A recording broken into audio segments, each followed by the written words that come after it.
በስመ አብ ወወልድ ወመንፈስ ቅዱስ አሃዱ አምላክ አሜን። እንደምን አደራችሁ? እንደምን ሰነበታችሁ? ምህረቱ ብዙ የሚሆን በቸርነቱ ይህንን ጊዜ የሰጠን እግዚአብሔር ስሙ የተመሰገነ ይሁን። በእግዚአብሔር ቸርነት ትምህርታችን ርዕስ እግዚአብሔር የሚገለጠው ለምንድን ነው የሚል ነው። እግዚአብሔርን አጋዥ መንፈስ ቅዱስን ገላጭ አድርገን የሁለተኛውን ቀን ትምህርት እንጀምራለን። ኦሪት ዘፍጥረት ምዕራፍ 26 ከቁጥር 1 ጀምሮ ያለውን በጸሎት መንፈስ ሆነን እናነባለን። በምድርም ቀድሞ በአብርሃም ዘመን ከሆነው ራብ ላይ ራብ ሆነ። ይስሐቅም ወደ ፍልስጤም ንጉሥ ወደ አቤሜሌክ ወደ ጌራራ ሄደ። እግዚአብሔር ተገለጠለት እንዲህም አለው፣ ወደ ግብፅ አትውረድ፣ እኔ በምልህ ምድር ተቀመጥ እንጂ። ሁሉን የያዘ ሁሉን የምትገዛ የጌታችን የመድኃኒታችን የኢየሱስ ክርስቶስ አባት እግዚአብሔር ሆይ እናመሰግንሃለን።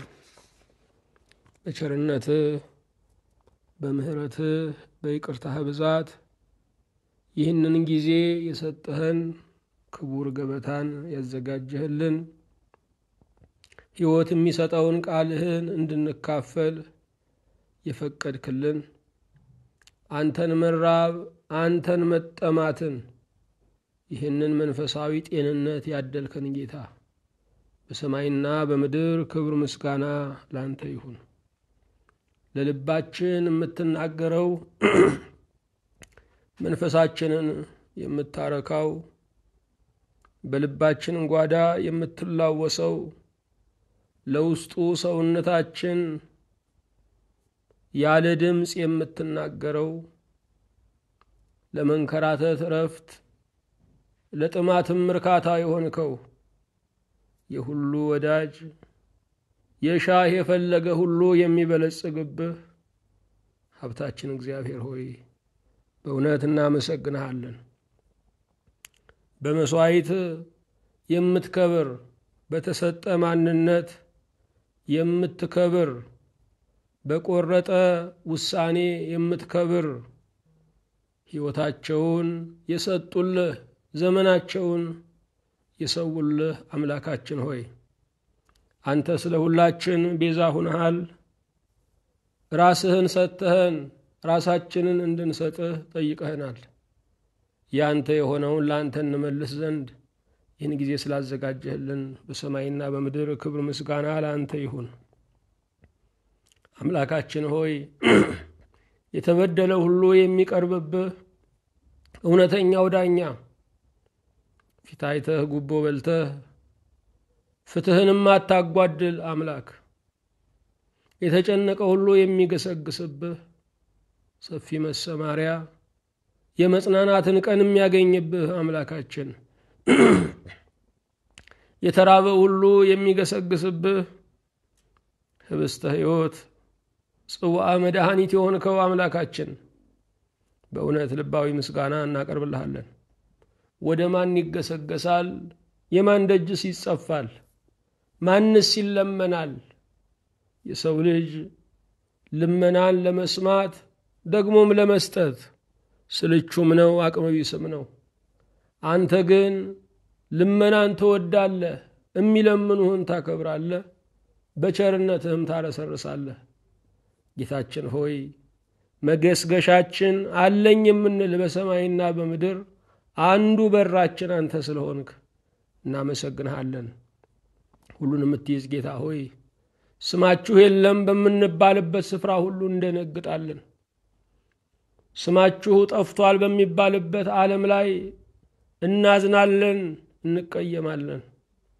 አንተ ግን ስማችን ስለሆንክ ጌታችን ሆይ ደማቁ ስም ከመቃብር ወዲያም ያለኸው ደማቁ ስማችን የሞትን ማዕበል የምትገስጽ ደማቁ ስማችን ክብርም ሞገስም የምትሆነን ደማቁ ስማችን የምንጠራብህ የማናፍርብህ የራሳችንም ስም የአባታችንም ስም አንተው ስለሆንክ በእውነት እናመሰግንሃለን። የተወደድከው አምላክ እግዚአብሔር ሆይ የከበበው ሁሉ ሲበተን፣ የተከመረው ሁሉ ሲናድ፣ ተራሮች ሁሉ ዝቅ ዝቅ ሲሉ፣ በዓይናችን የሞሉት ሁሉ ሲሰወሩ፣ አንተ ግን ያው አንተ ሆነ ትኖራለህና እማናጣህ ወዳጃችን፣ የዓይናችን ማረፊያ፣ የልባችን ተስፋ ሆይ ከልብ እናመሰግንሃለን። እንደ ቸርነትህ ይህንን ከንቱ ዓለም ደግሞ እንድንኖርበት ሳይሆን እንድናቋርጠው ስለሰራኸው በእርግጥም ጌታ ሆይ ይህ አድካሚ ዓለም እንኳን የዘላለም ቤታችን አልሆነ። ይህ ዓለም ጌታ ሆይ ለ70 እና ለ80 ዘመንም የሚያደክም ነው። በዚህ ዓለም ላይ 900 ዓመት የኖሩት እነዚህ አባቶች በጣም ጠንካሮች ጸጋህ ያገዛቸው ናቸው። አምላክ እግዚአብሔር ሆይ ዛሬ ትውልድ 20 እና 30 ዓመት ሩቅ ሆኖበት እየታከተ ያለበት ዓለም ነው።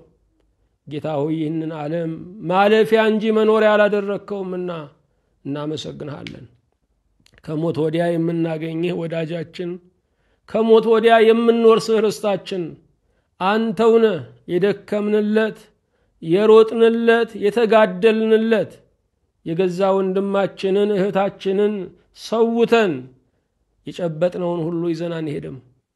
አንተ ግን ንጹሕ ሀብታችን፣ ከሞት በኋላ የምናገኝህም ርስት ጉልታችን ነህና በሰማይ በምድር ክብር ምስጋና ለአንተ ይሁን። ሁሉን የምትይዝ አምላካችን ሆይ ክፉን ምክር ሁሉ እያከሸፍክ አባትን ከልጅ እንደሚለየው እንደ አኪጦፌል ምክር፣ ወንድምን ከእህት እንደሚለየው እንደ አምኖን ባልንጀራ ምክር፣ ሰውን ከእግዚአብሔር እንደሚለየው እንደ እባቡ ምክር የጠፋን ልጆችህን በምክር ስለመለስከን፣ ከመታለልም ብዙ ዘመን ስላዳንከን፣ ሰውን በበደልንበት ያለ በደላቸው በከሰስንበት ነገር ሁሉ እንደገና ስለተወቀስን፣ ከግምታችን ሁሉ እያዳንከን፣ ነፍሳችንን አስተሳሰባችንን ሁሉ እየመለስክልን ጌታ ሆይ ያንተ ሰዎች ስላደረከን፣ ንጽሐ ልቡናንም ደግሞ ልታድለን ስለተጋህልን በእውነት እናመሰግንሃለን። ሁሉንም የምትይዝ አምላካችን ሆይ የዚህ ዓለም ነገር በቀረበ ቁጥር የሚርቅ ነው፣ በተገኘ ቁጥር የሚተን ነው፣ አለ ባልነው ቁጥር ጠፊ ነው። ጌታ እግዚአብሔር ሆይ በዚህ ህልምልም በሆነው ዓለም ላይ እንደ ጠዋት ጤዛ አሁን ታይቶ አሁን በሚረግፈው ዓለም ላይ ለባሪያዎች ዋስም ዋስትናም ስለሆንከን በእውነት እናመሰግንሃለን። ጌታችን ሆይ አንተ የነፍሳችን ጌታዋ ነህ። ስታረካት ስታጠግባት ደግሞ የነፍሳችን ሎሌዋም ነህ። የሁሉ ጌታ ሆይ ሁሉ በሁሉ ነህና ከኛ ጋራ በችሎት የምትከሰስ በዳኛው ወንበር ተቀምጠ የምትፈርድ ሁሉ በሁሉ ነህና ጌታችን ሆይ በእውነት እናመሰግንሃለን። አለሁ ያሉን ሁሉ ባይኖሩ፣ አለሁ ባልንበት ነገር ባንገኝ፣ አለኝ ያልነው ነገር ሁሉ ሊያሳፍረን ቢቸኩልም አንተ ግን ያው አንተ ነህና ሁሉ ጊዜም ደርሰን ስንመለስ የምናገኘው አንተ ነውና የማናፍርብህም ትምክህታችን አንተ ነህና በእውነት እናመሰግንሃለን። ጌታ ሆይ ሕይወት ሰልችቶኛል፣ መኖርም ከብዶኛል፣ ቀኑ የማይገፋ ተራራ ሆኖብኛል ለሚለው ተስፋው አንተ ነህ። ገና ነው ብለህ የምትመክረውም አንተ ነህ። ጌታችን ሆይ ይህንን ቀን ይህንን ዘመን የፍካት ዘመን እንድታደርገው የብርሃንም ቀን እንድታደርገው አቤቱ እንማልድሃለን። ጌታ ሆይ የተጨነቀ ብዙ ነው፣ ያለውም የሌለውም፣ የተራበውም የጠገበውም፣ በሰላም ሀገር የተቀመጠውም በጦርነት ወረዳ ያለውም ሁሉ የተጨነቀበት ዘመን ነው። እኔ አሳርፋቸዋለሁ ብለህ ቃል የገባህልን ጌታ አቤቱ በራስህ አሳርፈን። የሁሉ አምላክ እግዚአብሔር ሆይ ሀገራችንን ደግሞ በፊትህ ይዘን እንቀርባለን። ድሆቿን እንድታስብ፣ የሚረግፉትን ወጣቶች፣ ለመታየት ሲጎሉ የሚጠፉትን ወጣቶች በይቅርታ እንድታስብ አቤቱ እንማጸናለን። ስለ ቸርነት ከሰሜን እስከ ደቡብ ከምስራቅ እስከ ምዕራብ በሀገራችን ላይ ያለውን ስጋት፣ የኑሮ ቀንበር፣ ጭንቀት፣ እርስ በርስ መፈራራትን ሁሉ እንድታርቅልን በበጎ በብስራት ዘመን እንድትለውጥልን አቤቱ እንማጸናለን። የተወደድከ አምላክ እግዚአብሔር ሆይ ከተማውን ሁሉ በሰላምህ እንድትቆጣጠረው የከተማይቱን ሰራተኞች አእምሮአቸውን እንድትባርክ ጠባቂዎቿን በሰላምህ እንድትጋርድ አቤቱ እንማጸናለን። የተወደድክ ጌታ አምላክ ሆይ በዚህች ከተማ ላይ ያሉትን ትዳሮች እንድትባርክ ያዘመመውን ጎጆ እንድታቀናው በወላጆቻቸው ላይ ያመጹ ልጆችን ልቦናቸውን እንድትመልስ አምላካችን ሆይ ደጅ እንጠናሃለን። ስለ ቸርነት ጓዳችንን በበረከት ሕይወታችንን በሰላም አንተ ባርክ። በረከተ አብ፣ በረከተ ወልድ፣ በረከተ መንፈስ ቅዱስንም አቤቱ አሳድርብን። ለዓለም ሁሉ የምህረት ፊትህን እንድትመልስ የምድር መሪዎች ገዢዎችን ደግሞ እንድትመክራቸው ማስተዋልን እንድትሰጣቸው ለፈጠርከው ለሞት ክለት የሚያዝኑ እንድታደርጋቸው አቤቱ እንማጸናለን። ከክፉ መንፈስ ተጽዕኖ ሁሉ ነፃ እንዲወጡ አእምሮአቸው ሁሉ እንዲባረክ የሚወስኑበት ጉባኤያቸው ሁሉ በመንፈስ ቅዱስ ቁጥጥር ስር እንዲሆን አቤቱ እንጸልያለን። እንደ ቸርነትህ እርካታ አጥቶ በሱስ የተጠመደውን በኃጢአት የሚጫወተውን ትውልዳችንን ደግሞ አንተ እረፍትም ሕይወትም እንድትሆነው እንማጸናለን። አቤቱ ሆይ ቅድስት ቤተ ክርስቲያናችንን ኦርቶዶክሳዊት ሃይማኖታችንን እንድታጸና ሰላማዊ ዘመንም እንድታዝልን ወንጌልም አሸንፎ እንዲወጣ አገልጋዮችህም ምድሪቱን ሁሉ በአንተ ዕውቀት እንዲሞሉ እንለምንሃለን። በሰላም ጀምረን እስክንፈጽም ጥበቃህ በዙሪያችን ማዳን ምህረትህ በመካከላችን ትሁንልን። ይህንንም አገልግሎት አቤቱ ባርክ። እስከ ምድር ዳርቻ ድረስ ድምፃችን እንዲሰማ ለብዙዎች መዳን፣ ለብዙዎች ማረፍ፣ ለብዙዎች መጽናናት ምክንያት እንድታደርገን እንጸልያለን። ለተንገዳገደ ምርኩዝህን አቀብለው። ቤቴ ሊፈርስ ነው ለሚለው ምሰሶ ነው፣ ቅጥሬ ተደፍሯል ለሚለው ግርማህ ይከልለው፣ ጎሎብኛል ለሚለው በረከትህ ያትረፍርፈው። ጌታ ሆይ ልቡ ለሻከረው አንተ ማጽናናትን፣ አንተ ሰማያዊ ካሳን ስጠው። የሁሉ ጌታ ሆይ ሰው ሆኖ በሰው የተበደለውን ሁሉ በቸርነትህ እንድታስበው ከጉዳቱ የሚያገግምበትን ከቂም እስራት የሚፈታበትን በቀልን የሚጸየፍበትን ዘመንና ወራት እንድትሰጥ እንለምንሃለን። በመንገድ ያለው ከሰላማዊ ወደብ እንዲደርስ የሚነግደው እንዲያተርፍ በተለያየ ሥራ መስክ ያለው እንዲሳካለት እንዲሰምርለት የሚያቅደው ሁሉ እቅዱ ግብ እንዲመታለት አቤቱ እንማጸናለን።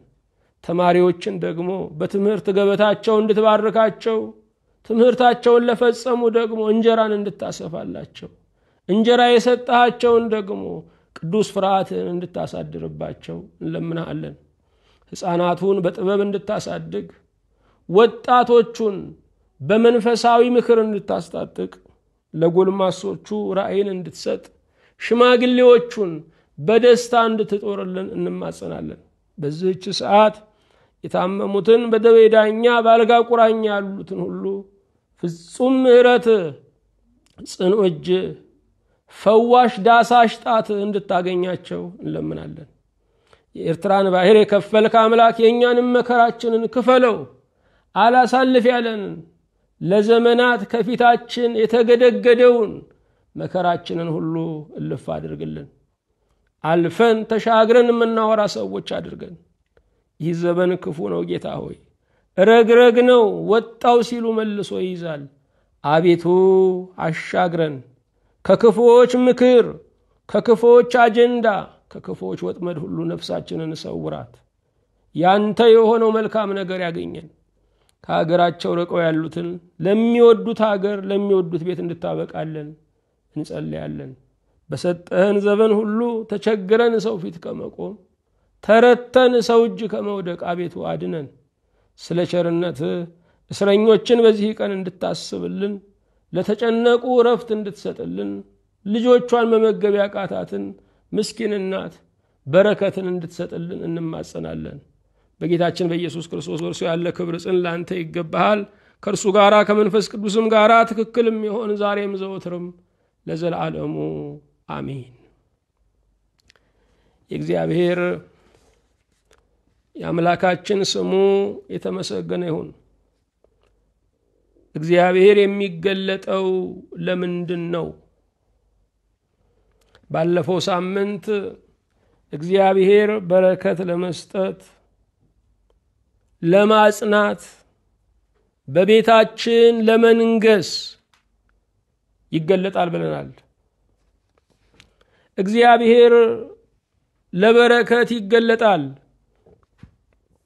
በረከት የራቀው መቅረቡ፣ ትንሹ መብዛቱ ብቻ አይደለም። በረከት ባለን ነገር መደሰት መቻል ነው። በዚህ ዓለም ላይ ሁለት አልቃሾች አሉ። አጥተው የሚያለቅሱ፣ አግኝተው እርካታ በማጣት የሚያለቅሱ ሁለት አልቃሾች አሉ። እግዚአብሔር ሲባርክ ያጣው ያገኛል፣ ያገኘው ይረካል። እግዚአብሔር የሚገለጠው በረከት ለመስጠት ነው። አግኝታችኋል፣ እግዚአብሔር ስለባረካችሁ አመስግኑ። ለዕለት ዛሬ የምትቆርሱት አላችሁ፣ እናንተ የዛሬ ሰው ናችሁ። ይበቃል፣ አመስግኑ። ባላችሁ ነገር ደስተኞች ናችሁ። ባላችሁ ስራ፣ ባላችሁ ዕውቀት፣ ባላችሁ ትዳር፣ ባላችሁ ልጆቻችሁ ደስተኞች ናችሁ። ይሄ እግዚአብሔር በረከት ነው። አመስግኑ። እግዚአብሔር አሁንም ለማጽናት ይገለጣል። የሰው ልጅ የሚንገዳገደው በሰዎች ተከድቶ ብቻ አይደለም። የእግዚአብሔር ቃል፣ የእግዚአብሔር ተስፋ ሲዘገይበት ይንገዳገዳል። እግዚአብሔር ያለኝ አልሆነም፣ ጠብቅ ባለኝ ነገር ታምኛለሁ፣ እርሱ ግን ዘገየብኝ እያለ ሰው ይተክዛል። እግዚአብሔር ይሰራል፣ በራሱ ጊዜ ይሰራል። ስለዚህ እግዚአብሔር ለማጽናት አሁንም ይገለጣል። አስቀድሞ ተስፋ ለመስጠት፣ አሁን ደግሞ ተስፋዬ ይሆናል ጠብቅ ለማለት፣ ለማጽናት እግዚአብሔር ይገለጣል። ሕፃን ልጅ እበሩ ላይ ቆሞ ማዶ ማዶ እያየ የወጣች እናቱን እንደሚጠብቅ፣ የሀገር ዘብ እማማው ላይ ተቀምጦ የሀገር ጉበኛ ማማው ላይ ተቀምጦ እንደሚጠብቅ፣ ሀገርን ከወራሪ ወገንን ከሰባሪ እንደሚጠብቅ እግዚአብሔርን መጠበቅ አለብን። የጠበቁት እግዚአብሔር ቀርቶ አያውቅም። እግዚአብሔር ተስፋ ላደረጉት ሀፍረትን ከፍሏቸዋል ተብሎ አልተጻፈም፣ በታሪክም አልተነገረም፣ የስሚም አልሰማንም። እግዚአብሔር ተናገረ ማለት አደረገ ማለት ነው። አዎ ዘመኔ ገሰገሰ ነው የምንለው። እግዚአብሔር ሲሰራ ፀሐይ አትጠልቅም። እግዚአብሔር በጊዜ አጥር ውስጥ የታሰረ አይደለም። እሱ ከሞት ቀስቅሶም ያበላል። እርሱ ሰርኩን ማለዳ ያደርገዋል። የሺህ ዘመን ጥያቄያችንን በአንድ ቀን ይመልሰዋል። እሱ የሺህ ዓመት ደስታን በአንድ ሰዓት ውስጥ ይከፍላል።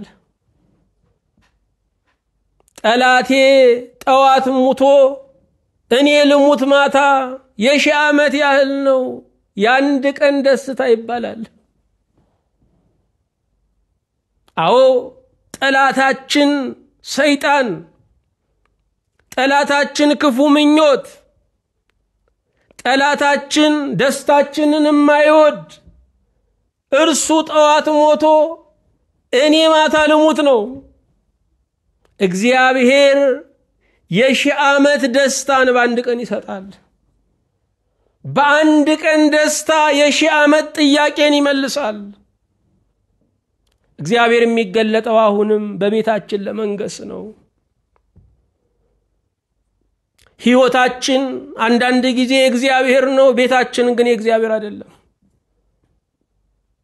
ግላዊነታችን የእግዚአብሔር ነው፣ ትዳራችን ግን የእግዚአብሔር አይደለም።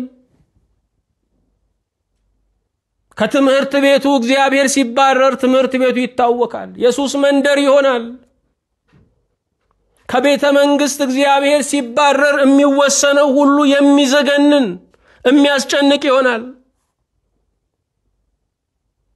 ከተቋማቱ እግዚአብሔር ሲባረር የጉቦ የግፍ የደሃ ማስለቀሻ አደባባይ ይሆናል።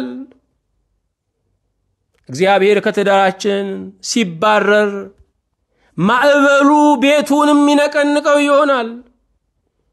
እግዚአብሔር ከወጣበት ቤት ውስጥ ሰላም አይኖርም። አዎ እግዚአብሔር በቤታችን ለመንገስ ይገለጣል። እግዚአብሔር ያልነገሰበት ነገራችን ሁሉ አስጨናቂያችን ነው። እግዚአብሔር ያልነገሰበት በረከታችን ሁሉ ጥያቄ ነው። ብዙ ዘመን ጥያቄ ሆኖብን ኖረናል።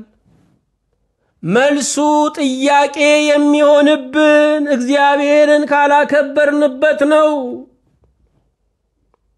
ገንዘብ መልስ ነው፣ ስልጣን መልስ ነው፣ ትዳር መልስ ነው፣ ልጆች መልስ ናቸው። እግዚአብሔር ካልከበረባቸው ግን ጥያቄ ናቸው። አዎ እግዚአብሔር የማያስፈልገን ክፍለ ጊዜ የለም። እግዚአብሔር የማያስፈልገን የኑሮ አውድ የለም። እኛ ለእግዚአብሔር ከምናስፈልገው እግዚአብሔር ለኛ ያስፈልገናል። እኛ ለእግዚአብሔር ከምናስፈልገው ይልቅ እግዚአብሔር ለኛ ያስፈልገናል። ዛሬ የምናየው አራተኛ እግዚአብሔር የሚገለጠው ከጊዜያዊ ውሳኔ ለመታደግ ነው።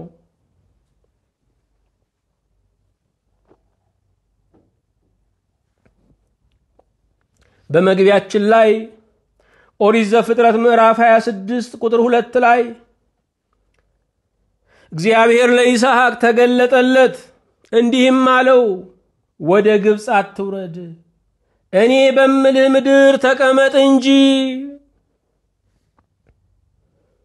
ረሃብ ተነስቶ ነበረ፣ በአብርሃም ዘመን እንደተከሰተው ያለ አይነት ረሃብ። ስለዚህም የአብርሃምን ውሳኔ ይስሐቅ ሊደግመው ተነሳ። አብርሃም በረሃብ ዘመን ወደ ግብፅ ለመውረድ አቅዶ ነበረ። በግብፅ ግን የገጠመው ነገር ትዳሩን መቀማት ሆነ። የቀማው ደግሞ የማይገዳደረው ፈርዖን ነበረ። እግዚአብሔር ጣልቃ ገብቶ ትዳሩን አዳነለት። በዝርክርክነታችን አደጋ ላይ የምንጥለውን በረከት ትዳራችንን እግዚአብሔር ብዙ ዘመን ታድጎታል።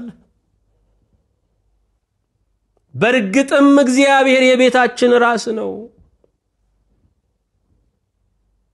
ቤታችንን በአደጋው ላይ በሰራን ዘመን ሁሉ እግዚአብሔር ታድጎናል። 50 እና 60 ዓመት በትዳር የኖሩ ሰዎች እግዚአብሔርን የኖረላቸው እንደነርሱ ያኔ የጨረሱ ናቸው። እግዚአብሔር ግን ቆይ ታገሱ እያለ አቆያቸው። በመታገስ ውስጥ ነፍሳቸውን አተረፉ። በመታገስ ውስጥ የእግዚአብሔርን ካሳ አገኙ። ይስሐቅ እንደ አባቱ እንደ አብርሃም ወሰነ። ልጆች ከኛ የሚማሩት ነገር ለገጠመን ችግር የምንወስነውን ውሳኔም ነው። ለገጠሙን ችግሮች ጭንቀት ከሆነ ምላሻችን ልጆች በሚገጥማቸው ችግር ተጨናቂ ይሆናሉ። እግዚአብሔር ያውቃል። ይሄንን ጥበት እሱ ያሰፋዋል ስንል ልጆች ይህንን እምነት ይይዛሉ። ለገጠመን ችግር ምላሻችን ሽሽት ከሆነ ልጆችም ለሚገጥማቸው ችግር ሽሽትን ይማራሉ። ልጆች ከቃላችን ይልቅ የኑሯችንና የውሳኔያችን የችግር አፈታታችን ተማሪዎች ናቸው። ስለዚህም በሚገጥመን ችግር ሁሉ መጸለይን እናስተምራቸው። እግዚአብሔር ይህንን ቀን ይለውጣል ማለትን እናስተምራቸው። ከዛሬ ነገ ይሻላል ማለትን እናስተምራቸው። አብርሃም በገጠመው ረሃብ የታየችው ግብጽ ነበረች። ይስሐቅም ረሃብ ሲገጥመው ግብጽ ታየችው። ግብጽ ግን የሚተርፉባት ሳትሆን ቀልጠው የሚቀሩባት ነበረች። አብርሃምና ይስሐቅን ስናይ የዓለምን የሰው ልጆችን አጀንዳ የያዙ ናቸው። እንደ አንድ አባወራ እንደ አንድ የቤተሰብ አባል ብቻ የሚታዩ አልነበሩም።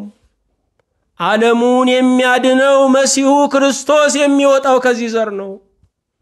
የነኚህ ሰዎች መባከን መሲሁ የሚመጣበትን ዘር ማደናቀፍ ነው። የዓለምን ድህነት ማዘግየት ነው። አንዳንድ ጊዜ ለአንድ ለራሴ እንላለን። አንድ ራሳችን ግን አንድ አይደለንም። እግዚአብሔር አንዱን ሰው የእልፍ ዋጋ አድርጎ ነው የሰራው። አንዱን ሰው የሚሊዮን መልስ አድርጎ ነው ያበጀው። ስለዚህ አብርሃምና ይስሐቅ በገጠማቸው ረሃብ የዓለምን ድህነት ሊያዘገዩት መስመሩን ሊበርዙት ነበረ። እግዚአብሔር ግን በመገለጥ አዳናቸው። ለይስሐቅ እግዚአብሔር ተገለጠለት፣ እንዲህም አለው፣ ወደ ግብጽ አትውረድ፣ እኔ በምልህ ምድር ተቀመጥ እንጂ። አብርሃም ከኡር ምድር የተጠራ በካራን የኖረ በመጨረሻ በከነዓን የተቀመጠ ሰው ነው። ብዙ የኑሮ ልምድ አለው። የይስሐቅ ልጅ ያዕቆብም ብዙ ልምዶችን አዳብሯል፣ በካራንም በግብጽም። ይስሐቅ ግን በሕይወቱ ፈተናና መከራን ያላየ በቅምጥልነት የኖረ 40 ዓመት በእናት እንክብካቤ ውስጥ ከዚያ በኋላ ደግሞ በርብቃ ድጋፍ ውስጥ የኖረ ነው። ስለዚህም ይስሐቅ ትንሽ ችግር ታስደነብረዋለች። እግዚአብሔር ብዙ የሕይወት ገጽታዎችን የሚያሳየን በገጠመኞች እንዳንደነግጥ ነው። በመደንገጥ ውስጥ ኪሎአችን ይቀንሳል፣ እምነታችን ይባክናል፣ አንዳንድ ጊዜም ሕይወታችንን እንከስራለን። ድንጋጤ የሚያስወስነን ውሳኔ የሚያጸጽት ነው። ሊያልፍ ቀን እማያልፍ ውሳኔ እንወስናለን። ይስሐቅ ብዙ የሕይወት ልምድ ያልነበረው ነው። ብዙዎቻችን የቅምጥልነት ኑሮ እንመኛለን። ከኛ ያጣነውን ደግሞ በልጆቻችን ላይ ለማየት እንፈልጋለን። ስለዚህ የዛሬ ልጆች ድርሻቸውን አይደለም የሚበሉት። ወላጆቻቸው ያልበሉበትን ዘመን እያበሏቸው ከመጠን በላይ የተጎዱ ነው። የድርሻቸውን አይደለም የወላጆችን የከሰረ ድርሻ ጭምር እየተካፈሉ ነው ያሉት። ልጆችም ተግዳሮትን ማየት አለባቸው። የሕይወት ግጥሚያን መጋጠም አለባቸው።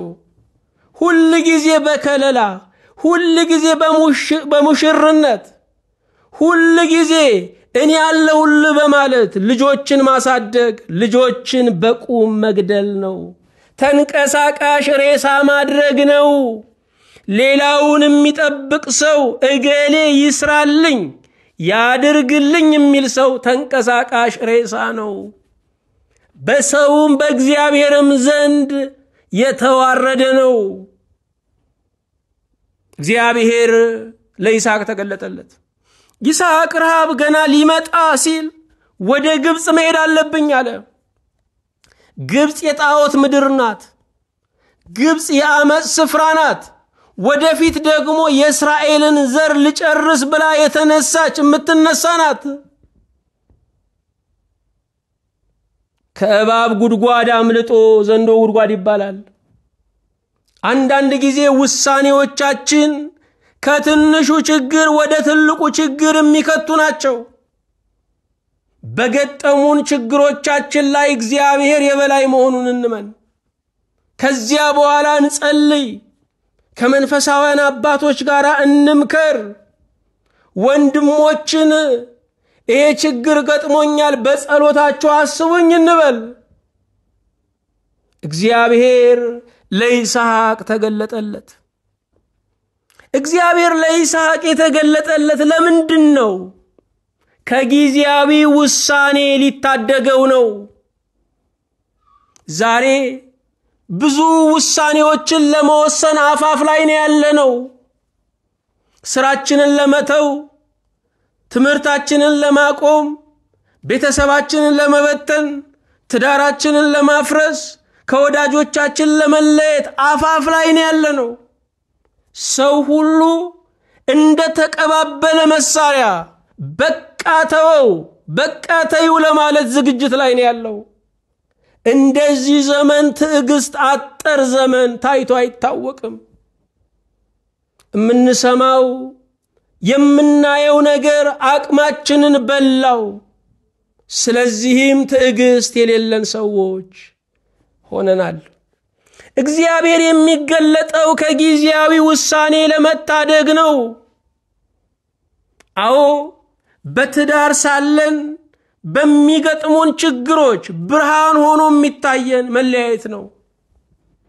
በመለያየት ነፃ የምንወጣ፣ በመለያየት ከራሳችን የምንገናኝ፣ በመለያየት ያሻንን ለማድረግ ነፃነት ያለን ሰዎች ሆኖ ይታየናል። ይሄ ግን ጊዜያዊ ውሳኔ ነው። እግዚአብሔር ከጊዜያዊ ውሳኔ ሊታደገን ይፈልጋል። እንኳን የናንተ ትዳር የና አብርሃም ትዳርም በኮረኮንች ላይ የሚሄድ ነበር። እንኳን የናንተ ትዳር የነ ይስሐቅም የነ ያዕቆብም ትዳር ቀጥ ያለ መንገድ አልነበረም። በዘመናት ሁሉ በትዳር ውስጥ የኖሩ ሰዎች ምቾት አልነበራቸውም። ምክንያቱም ትዳር ማለት ቅርጽ ማውጫ ማሽን ነው። ቅርጽ የሚያወጣው ያ ሞልድ ደግሞ የቀለጠ ነገር ይፈልጋል። ትዳር ያቀልጠናል፣ ነገር ግን ቅርጽ ይሰጠናል። በትዳር ውስጥ የምንማረው ነገር አለ። ትምህርት በባህሪው ህመም አልባ አይደለም፣ ህመም አለው። መደበኛ ተማሪውን አስቡ። ጠዋት ከእንቅልፍ መነሳት አለበት። ትምህርት ያለበት ተማሪ እንቅልፉ እንደማር ነው የሚጣፍጠው። ቁርሱን አድፋፍቶ ነው የሚበላው። እንዳይረፍድበት ሲሯሯጥ ነው የሚታየው። በመንገዱ ጭንቀት አለበት። ከደረሰ በኋላ ያልሰራው የቤት ስራ ትዝ ይለዋል። አስተማሪው ቀድሞት ከገባ ውጣ ይለዋል። ካላለፈ ይጥለዋል። ትምህርት በባህሪው ሁለመናው ህመም ነው። ትዳር ትምህርት ቤት ነው። ህመም አለው፣ ነገር ግን ቅዱስ ህመም ነው። የምንሰራበት ህመም ነው። ራሳችንን የምናገኝበት ህመም ነው። እግዚአብሔር በህመም ይፈውሳል። እግዚአብሔርም በሚያም ስርዓት እያሳለፈ ይገርዘናል። ገበሬው በእጁ ላይ ሁሉ ጊዜ ስለት ይዛል፣ ወይኑን ይገርዘዋል። የሚገርዘው የበለጠ እንዲያፈራ ነው። አዎ ትዳር የምንገረዝበት ነው። የምንይዘው ነገር አለ፣ የምንጥለውም ነገር አለ። ይስሐቅን ከጊዜያዊ ውሳኔ ለመታደግ እግዚአብሔር ተገለጠለት። ወደ ግብጽ አትውረድ፣ እኔ በምልህ ምድር ተቀመጥ እንጂ አለው። በእውነት ዛሬ እግዚአብሔር ምድር ቢለውጥልን ደስተኞች ነን። ምናልባት አንዳንድ ሰውም ዜግነት ቢለወጥለት ደስተኛ ነው። እግዚአብሔር የሰጠን ግን ክቡር ነው። እኛ ከዚህ ሀገር ለመወለድ ለእግዚአብሔር ሐሳብ አላቀረብንም። ከዚህ ቤተሰብ ለመወለድ ለእግዚአብሔር ሐሳብ አላቀረብንም። በዚህ ዘመን ለመገለጥ ለእግዚአብሔር ሐሳብ አላቀረብንም። አሁን የምንኖረው ኑሮ ለመኖር ለእግዚአብሔር ሐሳብ አላቀረብንም። የመረጠልን ሁሉ በጎ ነው። የመረጠልን ሀገር ኢትዮጵያ በጎ ናት። የመረጠልን ቤተሰብ በጎ ነው። የመረጠልን ዘመን በጎ ነው። የመረጠልን የኑሮ ደረጃ በጎ ነው። እግዚአብሔር በመስጠትም ይባርከናል፣ በመንሳትም ይባርከናል። አንዳንድ ሰው ካልተሰጠው ይጠፋል። ሌላው ሰው ደግሞ አንዳንድ ሰው ሲሰጠው ይጠፋል። ሌላው ሰው ደግሞ ካልተሰጠው ይጠፋል። ሁሉን እንዳመሉ ያደላድልለታል። ጥጋብ ለማይችለው ልጓም ይሰጠዋል። ለሚታገሰው ደግሞ በረከት ያድለዋል። አዎ እግዚአብሔር ምድርን ጭምር ይመርጥልናል። እኔ በምልህ ምድር ተቀመጥ አለው። ይስሐቅ ወደ ባለጠጋዋ ወደ ግብጽ ለመሄድ ወደ ሰለጠነችው ወደ ግብጽ ለመሄድ ሐሳብ ነበረው። እግዚአብሔር ግን እኔ በምልህ ምድር ተቀመጥ አለው። ወገኖቼ እንዲህ ያሰብን እንዲህ ነው የምንኖረው። ሐሳባችን ወደ ቀኝ፣ ኑሯችን ወደ ግራ ነው። እግዚአብሔር ባለልን ስፍራ መቀመጥ በረከት ነው። ብዙ ሰው የተቀመጠበትን ስፍራ አልተቀበለም። ወገኖቼ ዛሬ ይቅር መባባል ያለብን መቀባበል ያለብን ከተጣላነው ጋር ብቻ አይደለም፣ ከተጣላናቸው ሰዎች ጋር ብቻ አይደለም። ከአየር ንብረቱ መታረቅ አለብን። ክረምት ሲመጣ ይሄ ዝናብ እንዴት እንውጣ እንላለን። በጋው ሲመጣ ይሄ ፀሐይ እኮ እንደው አከሰለን አጠቆረን እንላለን። ከአየር ንብረቱ መታረቅ አለብን። ክረምቱም መጥገቢያችን ነው፣ በጋውም መሰማሪያችን ነው። ማታው ሲመጣ ደግሞ መሸ እንላለን፣ ሲነጋ ደግሞ ነጋ እንላለን። ከቀኑ ከሌሊቱ መታረቅ አለብን። እኛ ከጥቂት ሰዎች ጋር ብቻ አይደለም ከመላው ተፈጥሮ ጋር ጠበኞች ነን። እግዚአብሔር በረሃውን በውበት ሰርቶታል። በዛ ውስጥ እግዚአብሔርን ካያችሁ ለምለም ነው የሚታያችሁ። እግዚአብሔር በረዶውንም በውበት ሰርቶታል። እኛን ሳያማክር እሱ አድርጎታል። እግዚአብሔር በተራነት የሚሰራው በተራ ሙያተኝነት የሚሰራው ምንም ነገር የለም። የእግዚአብሔር ሥራ ሁሉ በጥበብ የተኳለ ነው። ከተፈጥሮ ጋር መታረቅ አለብን። ከቀለሙ ጋር የተጣላ ሰው ብዙ ነው። ከቁመቱ ጋር የተጣላ ሰው ብዙ ነው። ከቋንቋው ጋር የተጣላ ሰው ብዙ ነው። ከነገዱ ጋር የተጣላ ሰው ብዙ ነው። መታረቅ አለብን። እሱ ነው ሰላም የሚሰጠን።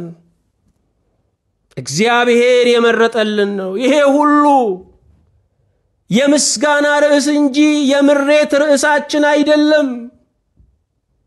ዛሬ እግዚአብሔር እንዲባርካችሁ ትፈልጋላችሁ? ትዳራችሁን ውደዱት። ሀገራችሁን ውደዷት። ዘመኑን ተቀበሉት። የሚወጣውን ፀሐይ የሚዘንበውን ዝናብ በምስጋና ተቀበሉት። ምስጋና የጨገገውን ያፈካል። ምስጋና የመረረውን ያጣፍጣል። ያልሞላ ነገር ካለ በዓለም ላይ ሙሉ ነገር የለም። የሚሞላው ተመስገን ብቻ ነው። የሚሞላው አንተ ታውቃለህ ማለት ብቻ ነው። ከጊዜያዊ ውሳኔ ለመታደግ እግዚአብሔር ይገለጣል። ምናልባት ዛሬ በብስጭት ስራችሁን ለመልቀቅ አስባችሁ ይሆን? ከትምህርት ገበታ ለመፈናቀል አስባችሁ ይሆን? ትዳራችሁን ለማፍረስ አስባችሁ ይሆን? ስኬቶቻችሁን ሁሉ ተስፋ ቆርጣችሁ ገደል ለመክተት አስባችሁ ይሆን? ራእያችሁን ለማቆም አስባችሁ ይሆን? እግዚአብሔር ከጊዜያዊ ውሳኔ ሊታደገን ይፈልጋል። ለእግዚአብሔር ጊዜ ስጡት። አንዳንድ ጉዳያችሁን ጸልያችሁን የጀመራችሁት የምታፈርሱት ግን ሳትጸልዩ ነው። አንዳንድ ጉዳያችሁን ይሄንን ካልሰጠኝ ጌታ ሆይ እሞትብሃለሁ ብላችሁ የተቀበላችሁት በእጃችሁ ከገባ በኋላ ደግሞ ባለመርካት ለመወርወር ትፈልጋላችሁ። አዎ ከእግዚአብሔር ጋር ምከሩ፣ ጊዜ ስጡ። ከዛሬ ይልቅ ነገ የሐሳብ፣ የእውቀት፣ የጥበብ ባለጠጎች ናችሁ። አሳድሩት ጉዳዩን። ዕለቱን አትወስኑ። በራሳችሁም በሰዎችም ሕይወት ላይ ዕለቱን አትወስኑ። ቆይ ይደርበሉ። አንድ ቀን አሳድሩት፣ ሁለተኛውን ድገሙት፣ ሶስተኛውን ሰልሱት። እናንተ ብቻ አትበቁም። ደግሞ አዋቂዎችን አማክሩ፣ አባቶችን አነጋግሩ፣ ወንድሞችን ጸልዩልኝ በሉ።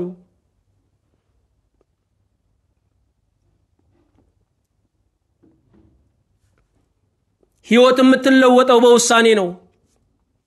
አጉል ውሳኔ ደግሞ የዘመናቱን ልፋት በዕለት ይንደዋል።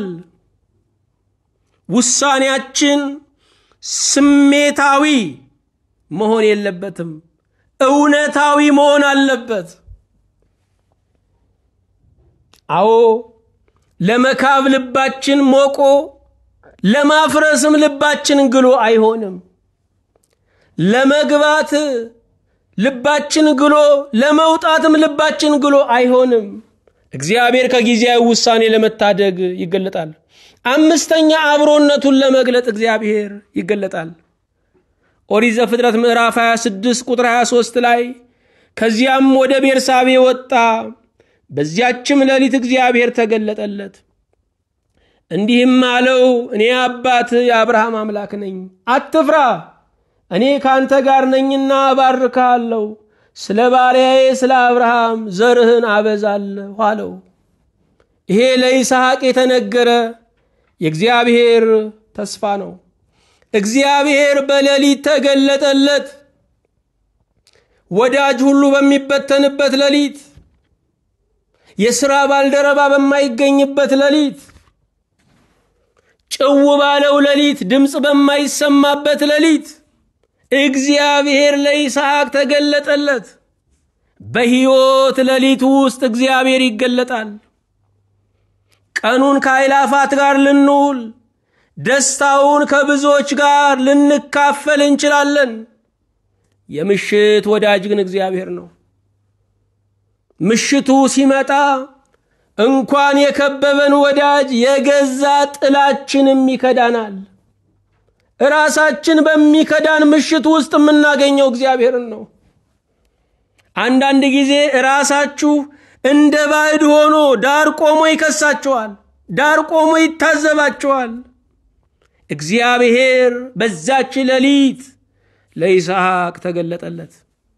እኔ አባትህ የአብርሃም አምላክ ነኝ። አዎ እኛ ያለነው ዛሬ ነው፣ እግዚአብሔር ግን ትላንትም ነበረ። እኛ የምናውቀው ስለ ዛሬ ነው፣ ወላጆቻችንን ግን ያኖረ እግዚአብሔር ነው። እግዚአብሔር ማን ነው ካልን ወላጆቻችንን አኑሮ በክብር የሸኘው እግዚአብሔር ነው። እሱ እግዚአብሔር የኛ አምላክ ነው። ያኖራል፣ በሰላም ይሰበስባል። እግዚአብሔር ሩቅ አይደለም። እግዚአብሔር በወላጆቻችን ሕይወት ያየነው ነው። በወላጆቻችን ገቢና ወጪ ያየነው ነው። አያቶች ማናለኝ ሲሉ የኛን እናትና አባቶችን እግዚአብሔር አዘጋጀ። ወላጆቻችን ደግሞ ማናለኝ ሲሉ ደግሞ እኛን ሰብሳቢ አድርጎ አዘጋጀላቸው። እግዚአብሔር ለሰው ሰውን ይፈጥራል። አዎ በእውነት እግዚአብሔር የሰጠን ሰዎች አሉ። የማየት ጉዳይ ካልሆነ ውስጣዊ ብርሃናችን ካልጨለመ እግዚአብሔር የሰጠን ሰዎች አሉ። እግዚአብሔር የሰጠንን ማወቅ በረከትን ያበዛል፣ ደስታን ያበዛል፣ ልብን ሙሉ ያደርጋል። እኔ አባትህ የአብርሃም አምላክ ነኝ፣ አትፍራ፣ እኔ ካንተ ጋር ነኝና ባርካለሁ። ማንም ከኛ ጋር ከሚሆነው ይልቅ እግዚአብሔር ከኛ ጋር ቢሆን ይሻላል። ወዳጆች ሁሉ አጠገባችን ሊሆኑ ይችላሉ፣ በውስጣችን የሚኖር ግን እግዚአብሔር ነው። በውስጥ የሚገባ ነገር፣ ወደ ውስጥ የሚገባ ነገር እሱ ያረካል፣ እሱ ያስደስታል። እግዚአብሔር የልብ ወዳጅ ነው። እግዚአብሔር የሚገለጠው ለምንድን ነው? አብሮነቱን ለመግለጥ ነው። ብቸኛ ነኝ ትላላችሁ? አዎ ዛሬ ብዙ ሰው አልከበባችሁም። ዘመዶቻችሁ አጠገባችሁ የሉም። ብቻዬን ነኝ ነው የምትሉት። ከሞት በኋላ የትኛው ባልንጀራን የሚከተላችሁ? የዘላለም መንገዳችሁን ስትጀምሩ የትኛው ዘመድ ነው የሚከተላችሁ? ሟች ሁሉ ብዙ አልቃሽ ያገኝ ይሆናል፣ አንድ ተከታይ አያገኝም። የዘላለም ወዳጃችን እግዚአብሔር ነው። ከሞት በኋላ የሚዘልቀው ወዳጃችን እግዚአብሔር ነው። አሁንም ያለው ወደፊትም የሚኖረው እሱ ብቻ ነው። ሌሎች ሁሉ እንዲመስለን የተኮለኮሉ ሊሆኑ ይችላሉ።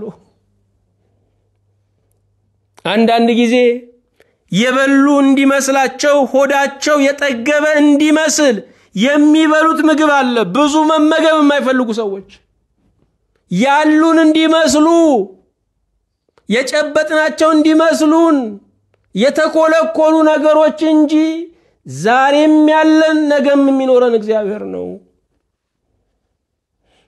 እግዚአብሔር አብሮነቱን ለመግለጥ ይገለጣል። እግዚአብሔር ከናንተ ጋራ ነው። በዚህ ደስ ሊላችሁ ይገባል። ሕይወታችሁ እንኳን ለእግዚአብሔር ለናንተም የማያረካ ሊሆን ይችላል። በምርጫችሁ ሁሉ ጊዜ የምትጸጸቱ ልትሆኑ ትችላላችሁ። የተፋችሁትን መላስ ግብራችሁ ሊሆን ይችላል። ለሰው ኖራችሁ ለእግዚአብሔር ግን ያልኖራችሁ ልትሆኑ ትችላላችሁ። እግዚአብሔር ግን ከናንተ ጋራ ነው። እግዚአብሔር ያለ ምንም ቅድመ ሁኔታ ከናንተ ጋራ ነው። እግዚአብሔር ጠባያችሁን መዝኖ መልካምነታችሁን ሰፍሮ ሳይሆን በአማኑኤል ስሙ ከናንተ ጋራ ነው። በስሙ የተጠራውን ሕዝቡን እግዚአብሔር አይተውም። ወላጆች ልጃቸው እንዳሳዘናቸው ያውቃሉ። ይልቁንም መሪዎች ልጆቻቸው ባካናዎች ናቸው። ለስማቸው ሲሉ ግን ልጆቻቸውን ይጠብቃሉ። ለስማቸው ሲሉ ልጆቻቸውን ይሸፍናሉ። እግዚአብሔር ንጉሳችን ነው፣ እኛ የሱ ልጆች ነን። ለስሙ ሲል ይጠብቀናል፣ ለስሙ ሲል ይጋርደናል። እግዚአብሔር ከኛ ጋራ ነው። ማንም ከኛ ጋራ ከሚሆነው ይልቅ እግዚአብሔር ከኛ ጋራ ነው። ስድስተኛ እግዚአብሔር የሚገለጠው ሀገሩን ለፈራ ሰው ነው። ዘፍጥረት 35 ቁጥር 9 እግዚአብሔርም ለያዕቆብ ከሁለት ወንዞች መካከል ከሶሪያ ከተመለሰ በኋላ እንደገና ተገለጠለት፣ ባረከውም።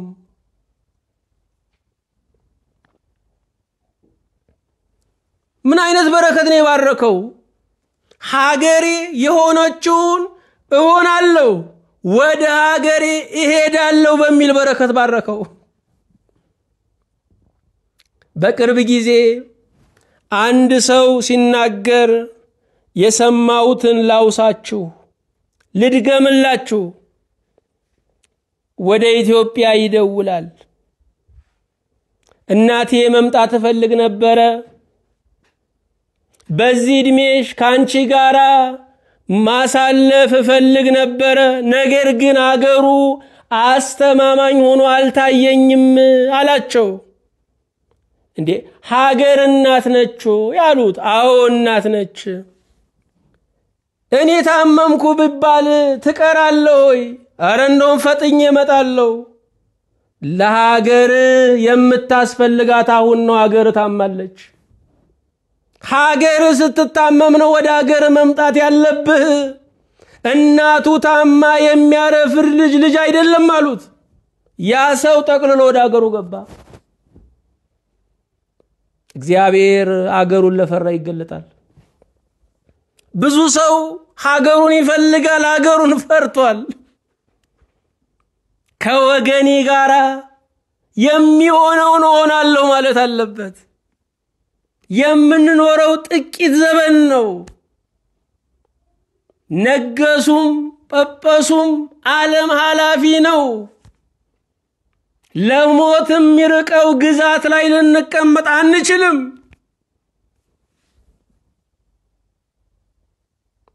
አገራችንን ስንፈራ እግዚአብሔር ይገለጣል። ያዕቆብ ሀገሩን ከ20 ዓመት በላይ ተለያት። ወደ ሀገሩ መመለስ ሲያስብ የቤተሰቡን ትርምስ፣ የወንድሙ የኤሳው ገዳይነት ታሰበው። ነገር ግን የኤሳውን ጠባይ ያረሳው ያዕቆብ ነበረ። ኤሳው ተለውጦ ነበረ። እግዚአብሔር ኤሳውን ለውጦ ጠበቀው። አንዳንድ ጊዜ የምንፈራው ላይኖር ይችላል። ቦታው ላይ ስንደርስ እግዚአብሔር ፍርሃታችንን ለኛ ያስገዛዋል። ያዕቆብ የገዛ ሀገሩን ፈራ። የገዛ ማንነቱን የፈራ፣ የገዛ ቤተሰቡን የፈራ፣ የገዛ ልጁን የፈራ፣ የገዛ ሀገሩን የፈራ ብዙ ነው። እግዚአብሔር የሚገለጠው ሀገሩን የፈራ እንዲደፍር ነው። ሰባተኛ ለአደራ ለማጨት እግዚአብሔር ይገለጣል። አንደኛ ሳሙኤል ምዕራፍ 3 ቁጥር 7 ላይ እግዚአብሔር ከ3 ዓመት ሕፃን ጋራ ከሳሙኤል ጋራ ጉዳይ ሲጀምር እናያለን። ብሔራዊ ጉዳይን እግዚአብሔር ለ3 ዓመት ሕፃን ሲያማክር እናያለን። እግዚአብሔር ታናሽነታችንን አይንቅም። እግዚአብሔር ትልቅ ነው ማንንም አይንቅም ተብሎ ተጽፏል። ሰው የሚንቁ ሰዎች ትንንሾች ናቸው። ትልቁ እግዚአብሔር ግን ማንንም አይንቅም። ንቀት በውስጣችሁ እያደረ ከመጣ ውስጣችሁ በሞራል ወርዷል ላሽቋል ማለት ነው። የመንፈስ ቅዱስ ክብር ከናንተ ጋር ሲሆን ሁሉን ታከብራላችሁ። እንኳን ሰውን እንስሳውን እጽዋቱን ታከብራላችሁ። አንደኛ ሳሙኤል 3:7 ሳሙኤል ግን ገና እግዚአብሔርን አላወቀም ነበር፣ የእግዚአብሔርም ቃል ገና አልተገለጠለትም ነበር ይላል። እግዚአብሔር የሚገለጠው በቃሉ ነው። እግዚአብሔር እንዲገለጥላችሁ ትፈልጋላችሁ? መጽሐፍ ቅዱስ አንብቡ። እግዚአብሔር የሚገለጥበት መደበኛው መንገድ ቃሉ ነው። ቃል እግዚአብሔር ነው። ቃል እግዚአብሔር ተራ ንግግር አይደለም ወገኖቼ፣ ተራ ዲስኩር አይደለም፣ መፖትለክም አይደለም። ይሄ የምንናገረው የእግዚአብሔር ቃል በመንፈሳችሁ ሰሌዳ ላይ በቃል ብዕርና በቃል ቀለም እግዚአብሔርን ለመሳል የሚደረግ ጥረት ነው።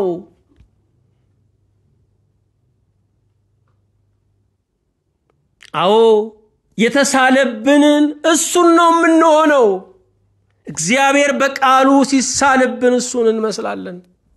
እግዚአብሔር የሚገለጠው በቃሉ ነው። ዛሬ እግዚአብሔር በቃሉ ተገልጦ የተናገረን ነገር ምንድነው?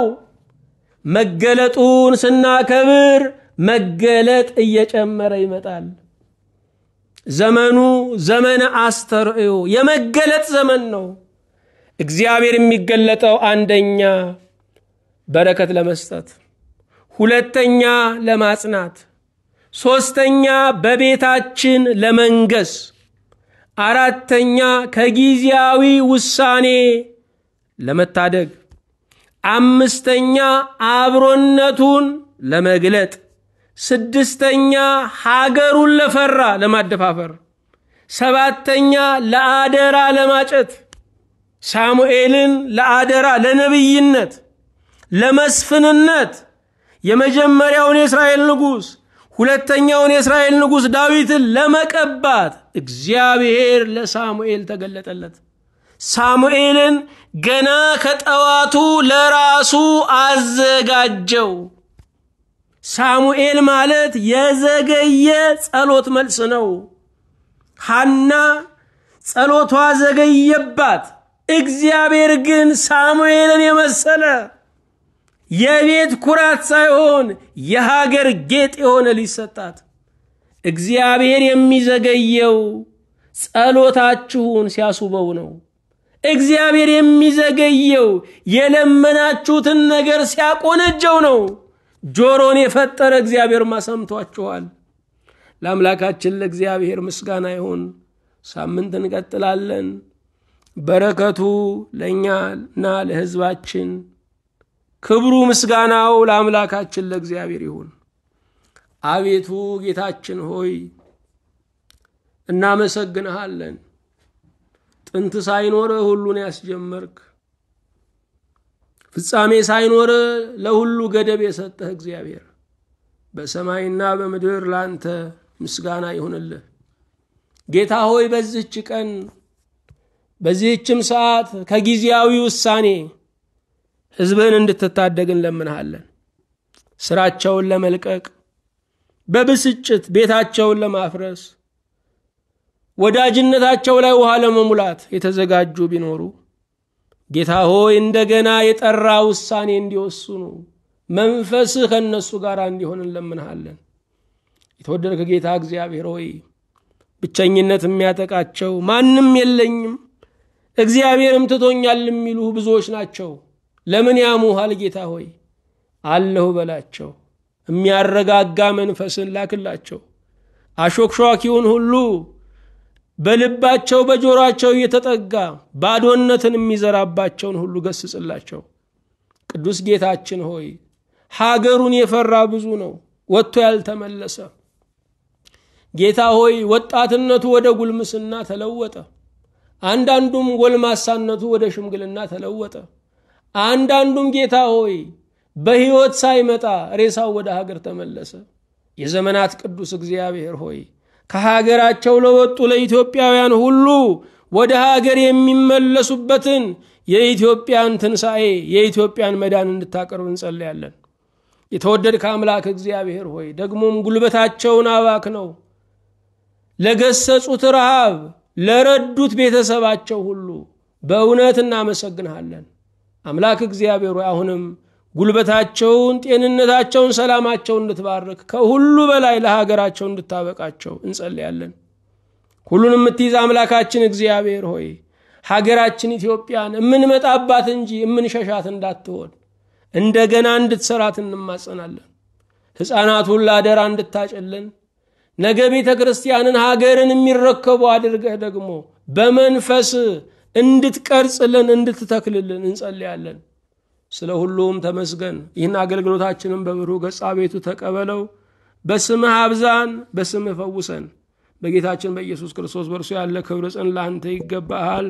ከእርሱ ጋራ ከመንፈስ ቅዱስም ጋራ ትክክል የሚሆን ዛሬም ዘወትርም ለዘለዓለሙ አሜን።